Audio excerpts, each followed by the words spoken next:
नमस्कार, मैं संजीव चंदन। स्त्री काल के इस एपिसोड में आपका बहुत बहुत स्वागत है। हमारे साथ हैं हेमंत कुमार, वरिष्ठ पत्रकार। हेमंत कुमार से दर्शक परिचित हैं। बिहार की राजनीति की बेहद बारीक समझ, देश की राजनीति की बेहद बारीक और सरोकारी समझ। आजकल सरोकारी पत्रकारिता होती नहीं, इस लिहाज से मैं कह रहा हूं। बातचीत करेंगे आज हम लोग एक वीडियो के बहाने।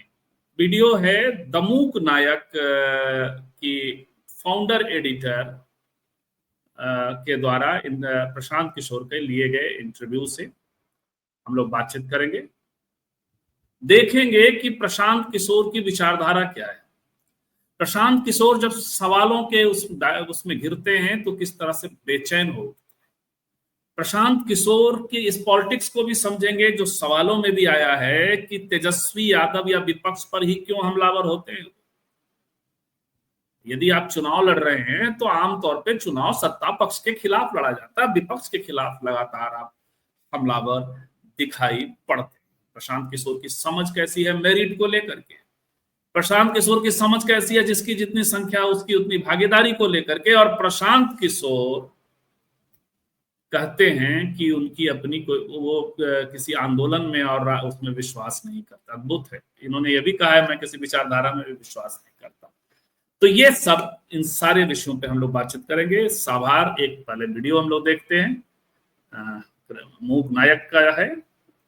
ये हैं प्रशांत किशोर। जब तक आप बच्चों को पढ़ाएंगे नहीं तब तक मेरिट अपने आप नहीं आ जाएगा। और दूसरा, मैं इस बात का समर्थक नहीं हूं कि कोई जब ये कहता है कि भाई दलित समाज का या अति पिछड़ा समाज का हम लोग आंदोलन में कोई यकीन नहीं। थोड़ा 2-3 मिनट बिहार में जो है मतलब बहुत जातिवाद देखा गया और यहाँ की जो पॉलिटिकल पार्टी हैं वो भी उसी जाति पर आधारित पॉलिटिक्स करती हैं। तो क्या आप भी किसी एक जाति के आधार पर काम? पहली बात तो ये जो आपकी समझ है कि बिहार में जाति ज्यादा है, ये जातिवाद ज्यादा है, ये सिरे से गलत है। अभी जैसे राहुल गांधी हैं, वो हमेशा कहते हैं कि 50% जो सीमा है आरक्षण की उसको तोड़ी जाएगी। और भी कई सारे नेता कहते हैं कि जिसकी जितनी जनसंख्या उसकी उतनी हिस्सेदारी होनी चाहिए। तो क्या जनसुराज पार्टी भी इसी पे काम देखिए, हम लोग ये नारेबाजी का हमारे लिए विषय नहीं है। हम लोगों ने कहा है कि जिसकी जितनी संख्या है उसको उतनी भागीदारी दी जाएगी, लेकिन भागीदारी का आधार जनसंख्या नहीं, मेरिट है, काबिलियत है। लेकिन इसी देश में ये मेरिट के नाम पर ही एक ही तरह के जाति के लोगों को रखा जाता है, चाहे कोई भी क्षेत्र हो। नहीं, बिल्कुल ये जनसुराज की जनसुराज की ये जो सोच है बिल्कुल कि हर वो व्यक्ति जो पैदा हुआ है जिसको आप काबिल कहते हो वो किसी न किसी जाति का है, और हर जाति में काबिल व्यक्ति है। अगर कब्जा सिर्फ एक ही तरह की जाति के लोग, बिल्कुल नहीं, बिल्कुल ऐसी बात नहीं। मीडिया में आप कोई भी मेरे को दलित आदिवासी एडिटर बताइए। देखिए, ये तो राहुल गांधी की भाषा है। नहीं, राहुल गांधी की नहीं, मतलब चिंता की बात ये नहीं है कि मीडिया में एडिटर किस जाति के हैं। चिंता की बात ये है कि दलित समाज के बच्चे या अति पिछड़ा समाज के बच्चे जब वो पढ़ ही नहीं रहे हैं तो एडिटर भी कम होंगे। नहीं। थोड़ा सा मैंने भी बिहार में जब रिपोर्टिंग की थी पिछले चुनाव में, तो जब मैं डोम समाज के बीच में गई तो उन्होंने खुद बताया, मूसर समाज के बीच में गई, कि हमारे बच्चे स्कूल जाते हैं और उनको वहां से भगा दिया जाता है, या तो उनको अलग बिठाया जाता है या उनको डांट फटकार के भगा दिया जाता है। तो पढ़ने ना दिया जाना भी तो यहाँ पे है कि स्कूल तो है लेकिन पढ़ने नहीं। आपने उसी मन से कहा था कि आपकी सरकार आ जाएगी तो 1 घंटे में शराबबंदी जो है खत्म हो जाएगी, लेकिन जो गांधी थे वो तो इसके खिलाफ थे कि शराब। बिल्कुल ये गांधी को समझने वाले लोग कभी ये कह नहीं सकते हैं। गांधी जी शराब के खिलाफ थे, शराबबंदी करके। शराब के ही खिलाफ शराबबंदी। मैं आ रहा हूँ उस पर। कोई बड़ा आदमी शराब जो पी रहा है तो घर बैठ के पी रहा है शराब, उसको तो कोई नहीं पकड़ रहा है। लेकिन 1 लाख से ज्यादा लोग जो आज बिहार के जेलों में बंद हैं, उसमें मेजोरिटी तो वही गरीब समाज के लोग हैं और दिखाएंगे, पिछड़े समाज के लोग हैं, दलित समाज। ये पर्याप्त है हमारी बातचीत के लिए, इनकी विचारधारा। लेकिन एक दृश्य देखिए, ये कैसे बेचैन हो उठते हैं और हाथ से इशारा करने उसके बच्चे को इसलिए भगा दिया जाएगा क्योंकि वो उस जाति को बिलोंग करता है। समाज में थोड़ी बहुत हो सकती है बात, डिस्क्रिमिनेशन हो सकता है, और जब वो मुद्दे आते हैं उस पर कमेंट भी होता है, उस पर लोग हल्ला भी करते हैं। मैं उससे इनकार नहीं कर रहा हूं, लेकिन ये कह देना कि दलित समाज के बच्चे इसलिए नहीं पढ़ रहे क्योंकि उनको स्कूल में नहीं जाने दिया जा रहा है। मैं कहूंगी कि सबको, लेकिन आज भी यहाँ पर यह हकीकत है। दलित समाज के बच्चे इसलिए नहीं पढ़ पा रहे हैं क्योंकि यहाँ शिक्षा व्यवस्था किसी के लिए है ही नहीं। शिक्षा तो बहुत बड़ा सवाल ही है यहाँ पे, शिक्षा, रोजगार और यहाँ पे स्वास्थ्य, ये सब बड़े सवाल हैं। लेकिन एक जॉब खत्म करने को लेकर के बेचैनी इनकी, ऐसा इंटरव्यू किसी ने ऐसे इस तरह से बहस वाला, अदरवाइज तो ये डांटते हैं लोगों को। हमने इंटरव्यू देखा होगा, आपने भी देखा होगा, बड़े बड़े पत्रकारों को ये डांटते हैं बड़े अधिकार के साथ। इस तरह से ये लड़ते हुए दिखाई पड़ते हैं इसमें। ये नेता का जो है नीचा, और जो वैचारिक इनका अपना प्रस्थान है, मेरिट वाले सवाल पे सबसे ज्यादा घेरा है मीना कोटवाल ने। हेमंत जी, आपने सुना 2-3 बिंदुओं पर बेहद स्पष्ट, हम लोग पहले से भी बात करते रहे। मेरिट के सवाल पे इस इंटरव्यू में वो वाला हिस्सा ज्यादा क्या दिखाएं, लेकिन उसमें मीना ने इनको कहा भी। मीडिया वाले में आपने देखा कि इन्होंने खारिज कर दिया कि वो राहुल गांधी की भाषा है। ये कहती हैं कि स्कूल्स में आरक्षण के जरिए फर्क पड़ता है, और दूसरा ये कहती हैं कि जो आपने शुरू में देखा कि दलित मुसहर बच्चे, डोम जाति के बच्चों को भगा दिया जाता है स्कूलों से, तो उसको वो इनकार करते हैं और कहते हैं कि मेरिट इसलिए नहीं बनता कि आप स्कूल नहीं भेज रहे हैं। हेमंत साहब, पहली टिप्पणी आपकी। धन्यवाद। शांत किशोर के बारे में मेरी धारणा है, और मैं यह जो व्यक्ति किसी विचार में भरोसा नहीं रखता है, जो व्यक्ति आंदोलन को तिरस्कार की नजर से देखता है, और जो व्यक्ति आरक्षण और भागीदारी के सवाल पर भी नाक भौं सिकोड़ता है, वह मूलतः फासिस्ट होता है। और उसकी जो विचारधारा होती है वो दक्षिणपंथी विचारधारा के बिल्कुल करीब होता है। और इसीलिए प्रशांत किशोर के बारे में जब कहा जाता है कि वो बीजेपी की बी टीम है, तो इन चीजों को जोड़ करके आप देखेंगे तो साफ साफ नजर आएगा। वो सिर्फ कोई वो लांछन नहीं है, कोई आरोप नहीं है, बल्कि उसके लिए ठोस सबूत है ये सब जो उनके मुंह से हम लोग सुन रहे थे। क्योंकि देखिए, ये पूरे दक्षिणपंथी जो समूह है और जिसकी अगुवाई बीजेपी करती है, उस समूह में आरक्षण को लेकर क्या विचार है? वही है, मेरिट का सवाल है कि जो मेरिट वाला है वो तो सभी जातियों में पाया जाता है, और मेरिट के आधार पर ही लोगों को सब कुछ मिलना चाहिए। और मेरिट जहाँ कहीं भी है कि किसी दलित में मेरिट है तो वो आगे बढ़ जाता है, ये सारे सवाल किए जाते हैं। तो ये इसका मतलब ये है कि आप भागीदारी के सवाल को, जो अफर्मेटिव एक्शन जिसको कहते हैं, उस सवाल को दरकिनार करना चाहते हैं, और बहुत चालाकी से आप अपर कास्ट हेजेमनी जिसको कहते हैं, कि जो अपर कास्ट का जो वर्चस्व है उसको बनाए रखना चाहते हैं। तो यह जो पाखंड रचते हैं कि हम बिहार को बदलने के लिए आए हैं, तो बिहार के बदलाव की मूल जो शर्तें हैं उसमें ये सारी शर्तें हैं कि आपको भूमि सुधार पर बोलना पड़ेगा, आपको आरक्षण के सवाल पर बोलना पड़ेगा, आपको हकमारी के सवाल पर बोलना पड़ेगा, और लोगों को भागीदारी देने के सवाल पर बोलना पड़ेगा। आपको मेरिट के नाम पर लोगों को जो वंचित समूह की जो मेरिट क्रश की जाती है उस पर बोलना पड़ेगा। लेकिन इन सवालों पर ये नहीं बोलते हैं। ये एक तरह का जो पाखंड रचते हैं, ये इस तरह, देखिए ये इस तरह का जो विचार आता कहाँ से है? ये विचार भी अपर कास्ट हेजेमनी वाला विचार ही है, वहीं से उपजता है कि हम उद्धारक हैं, हम आंदोलन में विश्वास नहीं करते, हम यकीन नहीं, किसी चीज में विश्वास नहीं करने की बात करते हैं। ना आंदोलन में विश्वास करते हैं, ना विचारधारा में विश्वास करते हैं, ना आरक्षण में विश्वास करते हैं, ना मेरिटोक्रेसी के नाम पर जो ऑटोक्रेसी चलती है, दूसरों को क्रश किया जाता है, उस पर विश्वास नहीं करते हैं। तो करते क्या है? ये इनका अहंकार है। इसको ठेठ भाषा में कहते हैं अहंकारी व्यक्ति, जिसको ये लगता है कि वो अपने वो इतना ये है उद्यानवीर टाइप का है कि अरे चलो हम आपको शिक्षा दे देंगे, हम आपको नौकरी दे देंगे, हम आपको पार्टी में स्थान दे देंगे, हम आपको यहाँ भेज देंगे, वहां भेज देंगे, हम आपको एमएलए बना देंगे, एमपी बना देंगे। इन्होंने कहा था ना कि चुनाव आप लड़ने के लिए तैयार रहिए, पैसे का और वोट का की चिंता हम करेंगे। तो ये सब जो है, ये क्या है? ये लोकतंत्र विरोधी मानसिकता है कि वोट का भी फैसला ये पैसा वाला, एक सेकंड में टोक रहा हूं आपको, ये जो पैसा वाला मामला है, तरह तरह के अफवाह आपसे भी गुजरते होंगे, पटना में तरह तरह के अफवाह इनके बारे में कि ये पैसा बांटते हैं, मीडिया को बांटते हैं, इतना पैसा। आज तो मैंने एक पैसा, इतना बड़ा अमाउंट सुना मैंने, और एक ऐसे काम के लिए, तो मैं तो आश्चर्य में पड़ गया कि बिहार को एक नया करोड़पति मिल गया, मतलब जिसको काम मिला। तो मुझे ये लगा कि क्या है ये भाई यार, ये क्यों है ऐसा? ये प्रशांत किशोर को चिंता करने का विषय है। तो ये पैसा वाला जो आप कह रहे हैं, आप जारी रखिएगा। एक बात और इसमें और जोड़ दूं सर, तो वीडियो भी दिखाएंगे तो आपके टिप्पणी के बाद, कि ये रिस्पॉन्सिबल नहीं है मोदी जी की तरह। देखिए, उसके मामले में जब पूछा गया तो इन्होंने राहुल जी पे हमला कर दिया कि ये तो राहुल जी की भाषा है।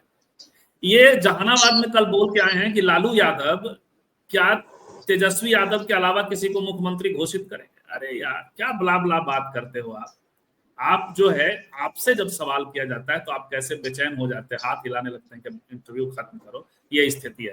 हेमंत सर, आप अपनी बात कंप्लीट करें, फिर एक हिस्सा और देखते हैं तेजस्वी वाला। जी देखिए, ये कुछ जो दिखाने की कोशिश करते हैं, वो तुरंत एक्सपोज भी हो जाता है। ये साफ साफ एक्सपोज हो जाता है कि ये जितना भी बदलाव की बात करें, लेकिन ये ठहराव वाले व्यक्ति हैं।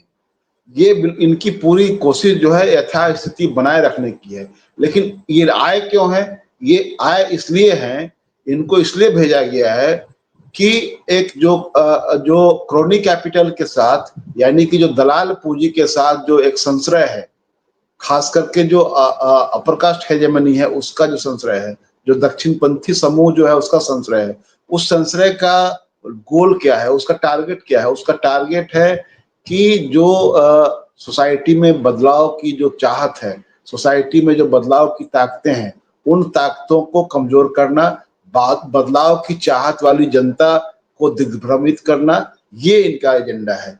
इसलिए इनके पास अकूत पैसा आ रहा है, उसका कोई ऑडिट नहीं हो रहा है। आज तक प्रशांत किशोर को कोई आईटी का नोटिस नहीं मिला है। आज तक प्रशांत किशोर के यहाँ कोई ईडी नहीं गई है। आज तक प्रशांत किशोर से कोई गृह मंत्रालय का कोई पूछताछ करने नहीं आया है कि आपके पास इतना पैसा कहाँ से आ रहा है। ये अरबों खरबों रुपया ये जहां तहां लगा रहे हैं।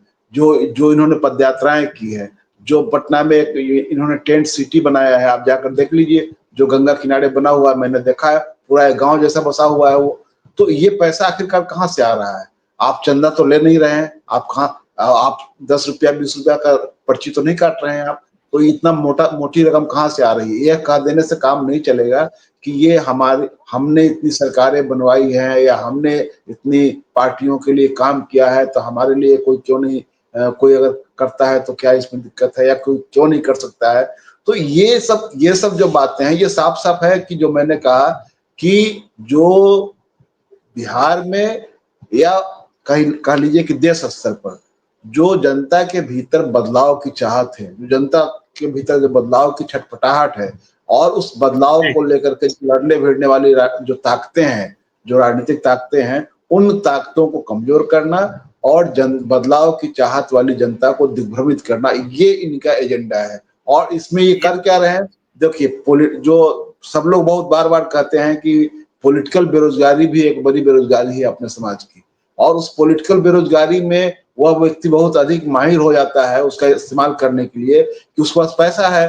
तो ऐसे पॉलिटिकल बेरोजगार, उनको लगता है कि चलो यहाँ भी कोई भविष्य है, तो वो उसमें सभी जाति समूह के लोग दौड़ते हुए चले जाएंगे। और अपॉर्चुनिज्म आज के समाज में ज्यादा है, पहले के मुकाबले प्रतिबद्धता से कम, प्रतिबद्धताएं कम हुई है और अपॉर्चुनिज्म ज्यादा बढ़ा है। तो ऐसा समूह जो है वो दौड़ करके चला जाता है ऐसे लोगों के पास कि चलो कुछ पैसा भी मिलेगा, अरे हमारे लिए तो कुछ नहीं है, तो कम से कम वो पैसा खर्च करेगा, चुनाव मैनेज करेगा, हमको तो उम्मीदवार बन जाना है, अगर बना दिया तो हो सकता है जीत जाए तो काम निकल जाएगा। तो इस तरह का जो ये है, ये जो संसार बनाते हैं लोगों का भ्रम पैदा करने के लिए, वो इसलिए बनाते हैं। तो मैंने जो कहा कि ये बदलाव की ताकतों को कमजोर करना है और बदलाव की चाहत को भ्रष्ट करना है, इसके लिए ये आए हैं। और आप जब इंटरव्यू में आप जो देख रहे थे मीना के साथ जो इनका इंटरव्यू चल रहा था, एक तो मीना ने अच्छा इंटरव्यू किया है, लेकिन मैं उनसे एक बात और कहूंगा कि ऐसे लोगों से इंटरव्यू करते समय आप बिल्कुल निर्भीक होकर के और बिल्कुल एकदम उनसे उनके उनके साथ एकदम बिल्कुल निडर होकर के बात कीजिए। मुझे लगा कि ओपनिंग में ये मीना थोड़ा डिफेंसिव थी, वो नहीं होना चाहिए। ऐसे लोग, क्योंकि ये बहुत ही एरोगेंट लोग हैं, इनके जैसे ही आप डिफेंसिव पड़ेंगे तो ये आपके ऊपर हावी हो जाएंगे। ये कोशिश लगातार कर रहे थे हावी होने की और बजाते सवालों को एक तरह से दरकिनार करके लेकिन हो नहीं पाए। बिल्कुल ये है। और देखिए ये कह रहे हैं, ड्राइंग मेमोयर कह रहे हैं कि इसलिए आरक्षण चाहिए। मीना ने एक इंटरव्यू लिया और गिदर की खाल उतर गई। हालांकि थोड़ा शब्द को लेकर के हम अभी तो भाई चुनाव लड़ रहे हैं वो और नेता हैं। चित्रा, श्वेता, अंजना को 100 इंटरव्यू भी में जो नहीं कर पाई। अभी हम लोग देखेंगे तेजस्वी यादव के बारे में जब बात होती है, ये लगातार विपक्ष पे हमलावर हैं। और ऐसा क्या है हेमंत सर कि उसके वीडियो के बाद इस पर भी जवाब दीजिएगा कि भाई आपको विचारधारा में यकीन नहीं है, आपको आंदोलन में यकीन नहीं है जो आपने इन्होंने इंटरव्यू में कहा, और इनको नारे में भी यकीन नहीं है। इस इंटरव्यू में ये भी कहते हैं कि नारों में भी यकीन। तो आप राजनीति क्या कर रहे हैं? आप सिर्फ मैनेजमेंट को राजनीति समझते हैं। अब देखिए तेजस्वी पर बहुत पिन पॉइंटेड वहीं से ये बातचीत निकली थी। भाई जब तक आप बच्चों को पढ़ाएंगे नहीं तब तक मेरिट अपने आप नहीं आ जाएगा। और दूसरा, मैं इस बात का समर्थक नहीं हूं कि कोई जब ये कहता है कि भाई दलित समाज का या अति पिछड़ा समाज का या ओबीसी समाज को आपको मदद करने की जरूरत है क्योंकि उसमें मेरिट कम है। मेरिट कम नहीं है, उसको मेरिट बनाने की वो अपॉर्चुनिटी नहीं मिली है। भाई आप इसको ऐसे देखिए, अगर आप सामान्य परिवार के बच्चे हैं और आप स्कूल में गए हैं पढ़ने, शाम में आप आए, आप ट्यूशन करते हैं, आपके घर में बिजली है, आपके खाने की सुविधा है, आपके घर वाले आपकी चिंता करते हैं। संभव है कि उसी के मुकाबले कोई अगर अनुसूचित जाति समाज का लड़का उसी स्कूल में गया है, वापस आता है, उसको घर में जाकर खेत में काम करना पड़ता है, मजदूरी करनी पड़ती है, उसके घर में शायद बिजली नहीं है, तो निश्चित तौर पे इसलिए उसको आरक्षण मिलना चाहिए। लेकिन उसको पढ़ने की सुविधा तो हो। अभी तो मुसीबत यह है कि उसके पढ़ने की कोई चिंता ही नहीं कर रहा। आप लोग ये रिपोर्ट ही नहीं कर रहे हो कि बिहार में सिर्फ 3% लड़के ही क्यों, दलित समाज के बच्चे क्यों 12वीं पास कर रहे हैं। बिल्कुल की जाएगी। बस एक आखिरी सवाल लूंगी मैं। पहला कि आप मतलब इस समय अपना कॉम्पिटिटर किसको मानते हैं? और एक चीज इसी में जोड़ूंगी कि आप लगातार तेजस्वी और उनकी शिक्षा पर जो है सवाल करते हैं, जबकि संविधान जो है मत देने का अधिकार एक उसको भी देता है जो पढ़ा लिखा नहीं है, और उसको चुनाव लड़ने का भी अधिकार देता है। बिल्कुल, लेकिन आप बात को पहले बात समझ लीजिए। हम लोग की लड़ाई जो है वो सीधे एनडीए से होगी। जनसुराज और एनडीए में सीधा मुकाबला होगा, तो हम लोग की लड़ाई एनडीए से है। दूसरी बात आपने जो पूछी कि क्यों मैं कहता हूं कि तेजस्वी एनडीए से है ना, एमबीए नहीं बोल रहे हैं। देखिए हम लोग वो मानने वाले लोग हैं, ये एनडीए बोल रहे हैं, एमबीए बोल रहे हैं कि फॉर्मल एजुकेशन का आपकी समझदारी से कोई सीधा सरोकार नहीं है। इसी देश में बहुत सारे बड़े लीडर ऐसे हुए हैं जिनकी कोई फॉर्मल एजुकेशन नहीं थी। कामराज इतने बड़े मुख्यमंत्री थे, इतने बड़े लीडर थे, उनकी कोई फॉर्मल एजुकेशन नहीं थी। लेकिन ऐसा क्यों होता है? ऐसा इसलिए होता है कि परिस्थितिवश आपकी ऐसी स्थिति रही, समाज में आपके पास स्कूल नहीं था, पैसा नहीं था, या आप आंदोलन में रहे, जेल में चले गए, नहीं पढ़ाई कर सके।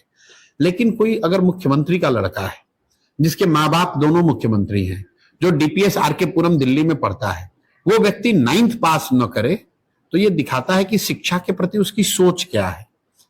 उसके काउंटर में तेजस्वी यादव ने कहा कि नहीं मैं 9वीं फेल नहीं हूं, मैं 9वां पास हूं, उसके बाद क्रिकेट खेलता था।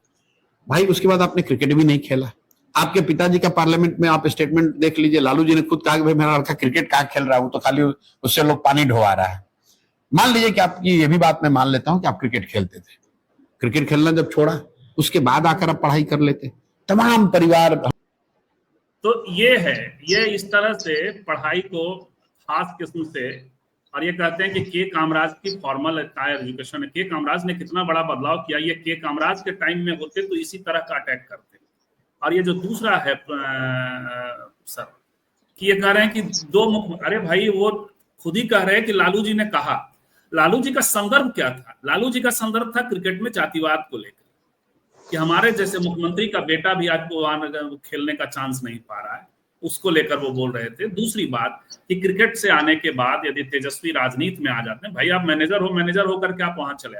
मूल सवाल तो मीना का यही था कि आप लड़ किससे रहे हैं, और दूसरा कि जब आप पढ़ाई का सवाल उठाते हैं तो भारत में तो यूनिवर्सल वोटिंग राइट है, इसमें ये फंसते हुए इधर उधर की बात करते। और फिर जहानाबाद में जाकर इन्होंने तेजस्वी यादव पर हमला ठोक दिया। जी, इस इंटरव्यू के बाद जाने के हेमंत जी, अभी आपको एक मैं उदाहरण दे रहा हूं। प्रशांत किशोर जो अभी का इंटरव्यू में जो बात आ रही थी, अभी वैभव सूर्यवंशी बहुत चर्चा में है, क्रिकेटर, और वो समस्तीपुर के रहने वाले हैं। ताजपुर में एक स्कूल के वो छात्र हैं। अभी मैं खबर पढ़ रहा था कि जिसमें ये बताया गया है कि जो वैभव सूर्यवंशी हैं वो स्कूल नहीं जाते हैं, किसी ने उनको क्लास में नहीं देखा है, किसी उनके सहपाठी ने, और उनके स्कूल के लोग भी मानते हैं। लेकिन उस स्कूल में उनको वैभव को लेकर के बहुत ही ये हर्ष और उल्लास का माहौल है, और वैभव की को लेकर के लोग गौरवान्वित भी है कि हमारे स्कूल का एक बच्चा जो है वो आईपीएल में नाम कमा रहा है, और उसने बहुत ही तेज शतक बनाया 14 साल की उम्र में। लेकिन आप कल्पना कीजिए, और मैं बहुत सारे लोगों को जानता हूं उसी जिले से, जहां से जिस जिले से वैभव आते हैं, कि वो इस जो हाशिए के समाज से हैं, अनुसूचित जाति के लड़के हैं, उन लड़कों को स्टेट टीम में, डिस्ट्रिक्ट टीम में जगह बनाने के लिए बहुत बेहतरीन खेलने के बावजूद उनको नहीं लिया जा रहा है। उनकी कंप्लेन है, उन्होंने कंप्लेन किया है, लेकिन नहीं, उस पर कोई कार्रवाई नहीं हो रही है। और मैं दावे के साथ कहता हूं कि इनकी जगह पर, वैभव की जगह पर, अगर कोई अनुसूचित जाति या कमजोर जाति का कोई बच्चा अगर होता वहां पर, तो ये तब चर्चा में ये बात आता कि ये तो पढ़ता ही नहीं है, इसकी उसकी पढ़ाई को लेकर के ज्यादा चर्चा में आता। जबकि वहां पर वो कभी, सब लोग कह रहे हैं कि कभी स्कूल नहीं आते हैं, किसी ने देखा नहीं है। बीच में एक बार आए थे तो डायरेक्टर के चैम्बर में बैठे और फिर चले गए। तो सवाल उठता है कि आप इन चीजों को कैसे, कास्ट लोकेशन से आप नहीं देखेंगे तो जो अपर कास्ट की हेजेमनी है उसको आप नहीं देखेंगे, तो चीजें आप ऐसे ही उलट पलट करके आप देखते रहेंगे, आप लोगों पर ऐसे ही हमलावर होते रहेंगे। आप बताइए कि आप सचिन तेंदुलकर के बारे में कभी चर्चा होती है क्या, कि उन्होंने कहां तक पढ़ाई की है, वो मैट्रिक पास नहीं कर पाए? ये कभी विमर्श का विषय नहीं बना आज तक। ये विमर्श का विषय क्यों नहीं बना? इसलिए नहीं बना कि आप, कौन नहीं, हेमंत जी, कौन पास नहीं कर पाए? सचिन तेंदुलकर के बारे में मैं कह रहा हूं। बिल्कुल। और सचिन तेंदुलकर, नरेंद्र मोदी तो खुद अपने इंटरव्यू में कह चुके हैं, बाद में एमए की बात करने लगे कि मैंने तो भाई तीसरी तक राजीव शुक्ला को इंटरव्यू दिया, वो वीडियो ऑलरेडी हर जगह है। हाँ, यहाँ तो पोस्ट की रचना होती है जी। लेकिन देखिए, ये हम लोग एक ऐसे समाज में जी रहे हैं जिसमें कि कहानी भी बनती है तो क्या बनती है कि एक था गरीब ब्राह्मण।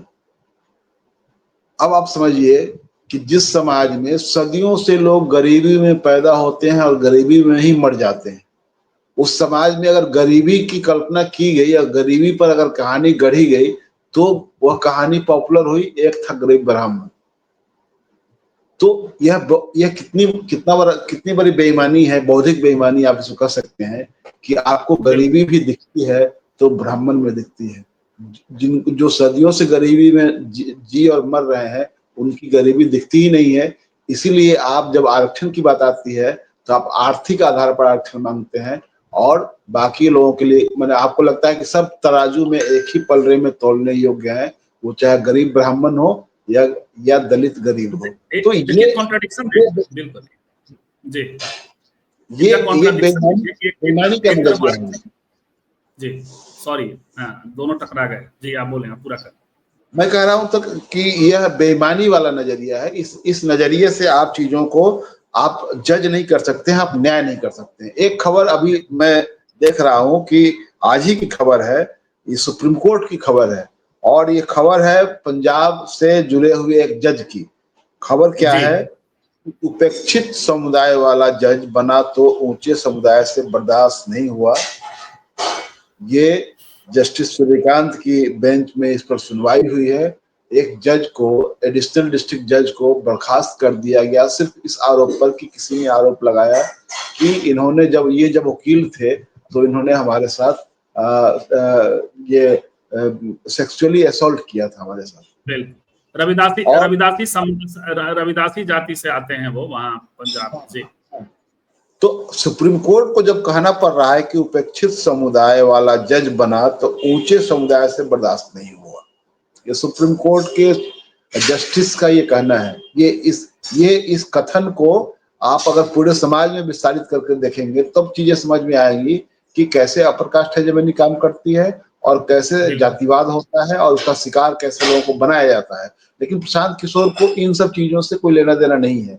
वो विचारहीनता का जो आडंबर बनाते हैं वह विचारहीनता नहीं है, वह एक फांसीवादी विचार है जो विचारों को खारिज करता है, जो आंदोलनों को खारिज करता है। ये मूलतः ये एक तरह से दक्षिणपंथी विचार है जो मैंने पहले ही कहा, और ये लोकतंत्र विरोधी विचार है। तो प्रशांत किशोर लोकतंत्र। आपने हेमंत जी, आपने ये भी देखा कि वो आंदोलन में भी उतरे, आमरण अनशन पर बैठे, आमरण अनशन उनसे चल नहीं पाया, तो गंगा की कुटी क्या क्या क्या, मतलब क्या यार बात करते हो तो कम से कम कुछ तो है। देखिए, आरक्षण का भी समर्थन कर देना है क्योंकि नोशनली वो खराब नहीं जाना चाहिए, और दूसरी तरफ ये भी स्वीकार नहीं कर रहे कि जाति के आधार पर स्कूल से वंचित किया जाता है। जब आप इसको नहीं स्वीकार करेगा तो आरक्षण किस लिए दिया जाएगा फिर यानी गरीबी के आधार वाला आरक्षण की बात, ईडब्ल्यूएस के आरक्षण की बात आप कर रहे हैं। कॉन्ट्राडिक्शन से पूरी तरह से प्रशांत फंसे हुए पूरे इंटरव्यू में आपको दिखाई पड़ेंगे। इसमें आपको यदि देखना हो तो मूक नायक के यूट्यूब पे भी जाके या ट्विटर पे जाकर के आप देख सकते हैं, अमीना कोटवाल के ट्विटर और यूट्यूब पर जाकर के देख सकते हैं पूरा इंटरव्यू।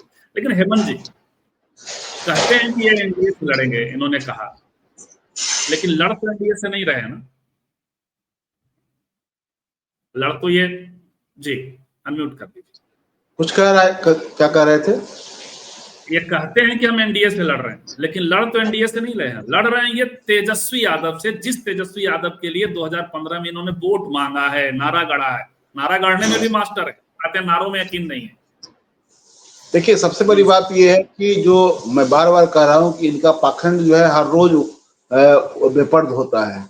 तो अभी ये जितनी जो हम लोग बात कर रहे थे उसमें साफ साफ ये बात समझने की है कि प्रशांत किशोर का जो निशाना है वो बदलाव की ताकतें हैं। इसीलिए ये मोदी जी के बारे में, बीजेपी की पूरी राजनीति को लेकर के उन सवालों पर कभी कोई चर्चा नहीं करते हैं। बीजेपी की जो पूरी सांप्रदायिक लाइन पर जो राजनीति है, जो विभाजनकारी है, जो नफरती है, उस पर नहीं करते हैं। आप देखिए कि अभी देश में जिस तरह का माहौल बनाया गया है, उस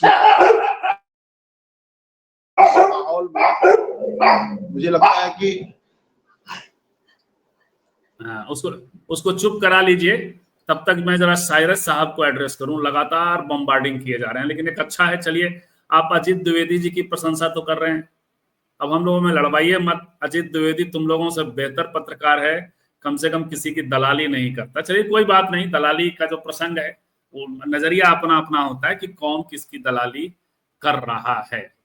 दलाली के अपने अपने मामले हैं कि मेरे बाबूजी बहुत गरीब थे, वो हमको पढ़ा नहीं पाए, लड़कियां मिलती है, शादी हुई, उसके बाद मेरे हस्बैंड ने मुझे पढ़ाया, मैंने 30 वर्ष की उम्र में ग्रेजुएशन की। क्यों? क्योंकि वो महिला या वो बच्चा, उसके मन में पढ़ाई के प्रति सम्मान है, वो ये जानता है कि शिक्षा ही वो रास्ता है जिससे उसका जीवन सुधरे। नहीं है क्या महाराष्ट्र में मराठा कुंडी की बात नहीं हो रही है? क्या गुजरात में क्षत्रिय और पटेल्स की बात नहीं होती है? फिर बिहार को ही सिंगल आउट क्यों किया जाता है कि यहाँ पर सिर्फ जाति ही होती है? ऐसी बात नहीं है। देखिए, जाति समाज की एक सच्चाई है, और जो भी समाज का हिस्सा है, सामाजिक जीवन का हिस्सा है, वो थोड़ा कम या ज्यादा राजनीति में भी दिखेगा। तो उस नजरिए से बिहार में भी जाति की महत्ता है, सामाजिक तौर पे है तो राजनीतिक तौर पर भी होगा। लेकिन जाति एकमात्र सच्चाई नहीं है। अगर ऐसा होता तो अगर जो लोग बताते हैं कि बिहार में हर व्यक्ति जाति के आधार पर ही वोट देता है, तो आप मुझे बताइए कि मोदी जी को बिहार में वोट दिया किसने? मोदी जी की जाति का तो एक आदमी भी यहाँ नहीं रहता है। देखिए, मोदी जी को किसने वोट दिया? मोदी जी, ये भी एक भ्रम है। जो 18% मोदी जी से बड़े फैसले में मोदी जी चुनाव लड़े थे, नीतीश कुमार का नाम नहीं लेंगे, भाजपा के गठबंधन को वोट आया था, तो 35% तो भाजपा के और मोदी जी की जाति के लोग यहाँ, बंटवारा कैसे होगा? तब वो बंटवारे का आधार आपकी जनसंख्या है कि अगर 18% मुसलमान है तो उनको निश्चित तौर पर 40-42 सीट मिलना चाहिए। अगर दलित आदिवासी एडिटर बताइए। देखिए, ये तो राहुल गांधी की भाषा है। नहीं, राहुल गांधी की नहीं, मैं तो बहुत चिंता की बात ये नहीं है कि मीडिया में एडिटर किस जाति के हैं। चिंता की बात यह है कि दलित समाज के बच्चे या अति पिछड़ा समाज के बच्चे जब वो पढ़ ही नहीं रहे हैं तो एडिटर भी कम होंगे। नहीं देखिए, बिल्कुल गलत बात है। सरकारी इंस्टीट्यूट में आरक्षण की वजह से जाते हैं। नहीं, बिल्कुल गलत आपका नजरिया है। अभी जातीय जनगणना हुई है बिहार में, जातीय जनगणना में बताया गया कि 3% दलित समाज के बच्चे 12वीं पास करते हैं।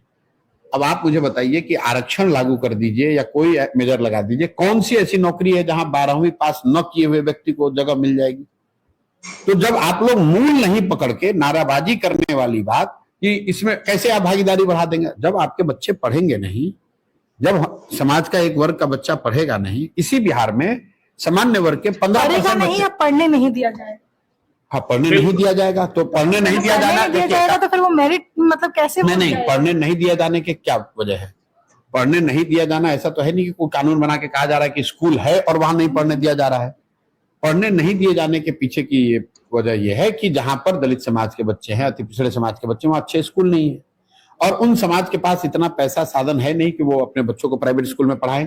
तो जनसुराज ने क्या कहा कि भाई हमारे लिए सबसे बड़ी चुनौती, सबसे बड़ी प्राथमिकता पढ़ाई है। और हमने ये कहा कि सरकारी स्कूल की व्यवस्था जब सुधारने में चाहे 5 वर्ष लगे, 10 वर्ष लगे, क्योंकि हम लोग ये नहीं मानते कि एक दिन उसको सुधार सकते हैं। सच्चाई ये है कि तब तक समाज के हर गरीब तबके के बच्चे को ये सुविधा होगी कि आप अपने बच्चे को प्राइवेट स्कूल में भेजिए और उसका फीस सरकार भरे, क्योंकि आपका स्कूल 5 वर्ष नहीं सुधरेगा तो 5 वर्ष में लड़के का उम्र तो निकल गया, अब वो तो दोबारा पढ़ने नहीं आ सकता है। तो मूल बात जो है कि जब तक आप शिक्षा पर ध्यान नहीं देंगे, बाबा साहब ने तो यही बात जी, तो बाबा साहब की भी बात करते हैं, ये भी स्वीकार नहीं करते हैं कि जाति के कारण पढ़ाई में बाधा आती है जो बिना उनसे कर रही है। खैर, तो हेमंत जी आप ये जो है विपक्ष से लड़ते हुए दिखाई पड़ते हैं। इनकी आप देखिए, इनके आदर्श भी मोदी जी हैं। ये कहते हैं कि बिहार में जातिवाद इसलिए नहीं है कि मोदी जी को वोट कर दिया गया, यानी बटोगे तो कटोगे वाला का भी एक तरह से प्रक्रांतर से ये उसमें कर रहे हैं। मोदी जी को कब वोट किया गया है सर? 2010 से मैंने मोदी जी को वोट करते हुए तो यहाँ नहीं देखा। लोकसभा में जीते हैं अन्य फैक्टर से, लेकिन कम से कम विधानसभा में जो दूसरे राज्यों में उनका चलता है, यहाँ नहीं चल पाया। हेमंत सर देखिए, ये सचमुच विपक्ष से ही लड़ रहे हैं। और क्यों लड़ रहे हैं ये मैंने पहले ही कहा कि ये बदलाव को रोकना चाहते हैं और बदलाव की चाहत को भ्रष्ट बनाना चाहते हैं, इसीलिए ये विपक्ष से लड़ रहे हैं। इसीलिए ये तेजस्वी की बात करेंगे, मोदी जी की बात नहीं करेंगे, ये लालू जी की बात करेंगे, मोदी जी की बात नहीं करेंगे, ये आरजेडी की बात करेंगे, लेकिन बीजेपी के विभाजनकारी राजनीति के बारे में कुछ नहीं बोलेंगे। ये जो नफरत का पूरा जो माहौल बनाया जा रहा है पूरे देश में, उसके खिलाफ कुछ नहीं बोलेंगे। ये आज की तारीख में जिस तरह की मॉब लिंचिंग हो रही है हिंदुत्ववादी जो गुंडा समूह है उसकी ओर से, उस पर कुछ नहीं बोलेंगे। तो ये साफ साफ दिखाता है कि आप चाहते क्या हैं। आप ये चाहते हैं कि जो बदलाव की तमाम कोशिशें हैं उसको रोका जाए और उसको उसमें अपनी टांग अड़ाई जाए। मैंने कहा कि ये बीजेपी आरएसएस के स्वाभाविक मित्र हैं, नेचुरल एलाई हैं। ये इनकी जब कभी जरूरत होगी, इनको अगर कांधा लगाना होगा तो ये बीजेपी को कांधा लगाएंगे। इनको अगर कांधा मिलाना होगा तो बीजेपी से कांधा मिलाएंगे। ये दूसरे किसी के साथ नहीं जा सकते हैं। इसकी वजह क्या है? इसकी वजह यही है कि ये चाहते हैं कि बदलाव रोका जाए और जो सोसाइटी में जो सोशल जस्टिस की जो चाहत है, यानी कि जो बड़े पैमाने पर जिनके साथ सोशल इनजस्टिस हुआ है, जो अन्याय के शिकार लोग हैं, जो जाति समूह हैं, उनको न्याय नहीं मिले। आप न्याय की परिभाषा ही बदल देना चाहते हैं। आपको लगता है कि नहीं, यहाँ पर कोई ये जो मेरिट है वो आगे चला जाएगा, इसीलिए आपका सम्मान भी ऐसे लोगों के प्रति नहीं है। आप जब इन्होंने मनोज भारती जी का परिचय कराया था तो याद कीजिए कैसा उन्होंने कहा था कि देखिए हम एक नमूना लेकर के आए हैं। शब्दों का चयन देखिए कि किस तरह से करते हैं। और दूसरी बात है कि आपने अध्यक्ष तो बना दिया गया, लेकिन आप बताइए कि इन्होंने अपने अध्यक्ष को इंडिपेंडेंटली काम करने के लिए चाहे उनको एसर्ट करने का कोई मौका दिया है? बिल्कुल नहीं दिया है। आप आरक्षण के खिलाफ आप बोलेंगे, आप कहेंगे कि ये लोग जाति के आधार पर टिकट तय करते हैं और आप कहेंगे हम 40% मुसलमानों को देंगे तो फलानी जाति को 30% देंगे। तो आप इस बात में क्यों भरोसा रखते हैं? आप क्यों चाहते हैं कि इस तरह से आप प्रतिनिधित्व के सवाल को अपने ढंग से अपनी सुविधा अनुसार उस पर बात करते हैं, लेकिन दूसरे लोग जब अगर बिल्कुल ये जमीनी स्तर से अगर कोई प्रतिनिधि के सवाल पर बात करता है तो उसमें आपको लगता है कि ये मेरिट के खिलाफ चला जाएगा। तो ये इनका मकसद ही है कि जो क्रोनी कैपिटल है उसके पैसे से पूरी ये इस राजनीति को, एक ऐसी राजनीति जो जनता के पूरी जो बदलाव की चेतना है उस चेतना को भ्रष्ट करना है और बदलाव को रोकना है। इसके लिए ये काम कर रहे हैं। ये बिहार को बदलने आया है, ये कोई इस मुगालते में न रहे। बिहार को अगर बदलना होता तो बदलाव की जो ताकतें हैं उनके साथ इनको ये दिखाई देना चाहिए थे। आज क्यों नहीं ये महागठबंधन साथ दिख रहे हैं? इनको देखना तो चाहिए था। महागठबंधन से आपको ये कि भाई हमको भी शामिल कीजिए, हम बिहार बदलना चाहते हैं। बदलाव की ताकतें जब एक मंच पर जुटी हुई है तो आपको अगर किसी ने किनारा कर दिया हुआ है तो आपको चाहिए कि आप क्लेम कीजिए कि भाई हम भी बदलाव चाहते हैं, हम भी महागठबंधन। आप देखिए, हम लोग, मुझे कई लोग मेरी आलोचना करते हैं, लेकिन मैं ओवैसी की राजनीति का समर्थक क्यों? क्योंकि घुमा फिरा करके वो कभी भी इनको इंडोर्स नहीं करते। जो हालांकि आरक्षण के पक्ष में वो भी अपर कास्ट मुस्लिम के माइंडसेट से वो सोचते हैं, लेकिन कम से कम सेकुलरिज्म के स्टैंड पे वो एंटी बीजेपी पूरा स्टैंड लेते भी हैं और सेकुलर दलों से गठबंधन करते हैं। प्रशांत किशोर, रात में आज हम लोग बातचीत कर रहे हैं, उनका मोहब्बत मोदी जी के हनुमान से क्यों बढ़ रहा है, इस पर बात करेंगे। क्योंकि चिराग पासवान और मोदी जी और प्रशांत किशोर के एक दूसरे की बड़ी प्रशंसा कर रहे हैं। मनोरमा शाम में उस पर ही आज बात करेंगे। हेमंत जी, आपको भी जाना है और ये वीडियो है, ये वीडियो आप देखना चाहें, जो इंटरव्यू का पूरा वीडियो है वो आप देख सकते हैं मीना कोटवाल के द मूक नायक के यूट्यूब या ट्विटर पे जाकर। कोई टिप्पणी आप करना चाहें इस इंटरव्यू पे हेमंत जी? तो अदरवाइज हम लोग शाम में, रात में फिर और बात करेंगे। रात में बात की जाएगी। जी जी, तो बहुत बहुत धन्यवाद हेमंत जी। और जितने आउटसाइड पैनलिस्ट जितने भी हैं, सबसे सिर्फ एक ही आग्रह है कि बहुत बढ़िया टिप्पणियां होती हैं कई बार, लेकिन एकाध शब्द के कारण हम लोग उसको नहीं दिखा पाते हैं। तो थोड़ा सा शब्दों को लेकर के किया जाए, सटायर पे रखा जाए तो ज्यादा अच्छा है। या सीधे सीधे भी बात करते हैं तो नेताओं को या किसी भी व्यक्ति को, कम से कम हमें भी गालियां मिलती हैं, तो हमें भी गाली थोड़ा रैपर में डालिए। हमें भी गालियां दीजिए, लेकिन रैपर में डाल के दीजिए, कोई दिक्कत नहीं। बहुत बहुत धन्यवाद। फिर मिलते हैं, कल भी मिलेंगे और शाम में भी।